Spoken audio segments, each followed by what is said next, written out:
Hello everyone, this is Priyanka. Welcome to my YouTube channel Priya wisdom waves. So ఈరోజు నేనైతే AP high court notification వచ్చింది కదా, దాని గురించి మాట్లాడాలనుకుంటున్నాను. సో ఏంటి ఏపీ హైకోర్టు నోటిఫికేషన్ వచ్చి లాస్ట్ డేట్ కూడా అయిపోయిన తర్వాత మాట్లాడుతుంది అనుకుంటున్నారా? సో ఆల్రెడీ చాలా ఛానల్స్ నోటిఫికేషన్ గురించి చెప్పుకుంటారు, ఎలా అప్లై చేయాలి ఇదంతా. సో నేను కొంచెం ఇన్ఫర్మేషన్ అనేది మీతో షేర్ చేసుకోవాలనుకుంటున్నాను, నాకు తెలిసిన ఇన్ఫర్మేషన్ అండ్ స్ట్రాటజీ, కొంచెం లిటిల్ బిట్ ఆఫ్ స్ట్రాటజీస్ కూడా చెప్పాలనుకుంటున్నాను, కొన్ని బుక్స్ ప్రిఫర్ చేయాలనుకుంటున్నాను. So let's go in to the video.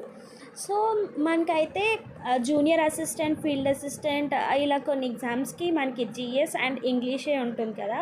So ఈ రెండిట్ల మీద ఎక్కువ మనం ఫోకస్ చేయాలి. ఉంది కూడా రెండు సబ్జెక్ట్స్ అనుకోండి, బికాస్ 80 మార్క్స్ ఉంటుంది. జిఎస్ ఒక 40 మార్క్స్కి, ఇంగ్లీష్ ఒక 40 మార్క్స్కి ఉంటుంది. నెగిటివ్ మార్క్స్ లేదు కాబట్టి మనకు కొంచెం గట్టిగా ట్రై చేస్తే మనకి జాబ్ అనేది ఖచ్చితంగా వస్తుంది. మీరు అనుకోవచ్చు చెప్పినన్ని 1600 పోస్టులు ఏం లేవు కదా అని. సో మనకి ఎన్ని పోస్టులు ఉంటే మనకి ఎందుకు, మనకు కావాల్సిందే ఒక్క జాబ్. ఆ జాబ్ కోసం మనం ట్రై చేయాలి కదా. సో మన ట్రై అనేది చేయాలి. సో జిఎస్ వచ్చేసరికి మనకి ఆల్మోస్ట్ 1 మంతే ఉంది. జూలై 13 నుంచి ఎగ్జామ్ ఉండొచ్చు అని అంటున్నారు. సో కాబట్టి 1 మంతే ఉంది కాబట్టి మనం కాన్సెప్ట్స్ నేర్చుకొని చేయాలంటే that is not possible according to me. కాబట్టి better way to go that is MCQs అనేది మనం ప్రిఫర్ చేయాలి.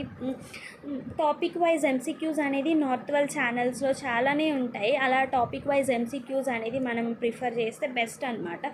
సో ఇప్పుడు ఈ 1 మంత్లో మనం కాన్సెప్ట్స్ నేర్చుకోవాలి అంటే అది చాలా కష్టం, బికాజ్ జిఎస్ అనేది మనందరికీ తెలిసింది, ఇది చాలా వాస్ట్ సబ్జెక్ట్. సో అది పాసిబుల్ అవ్వదు కాబట్టి better you go for MCQs.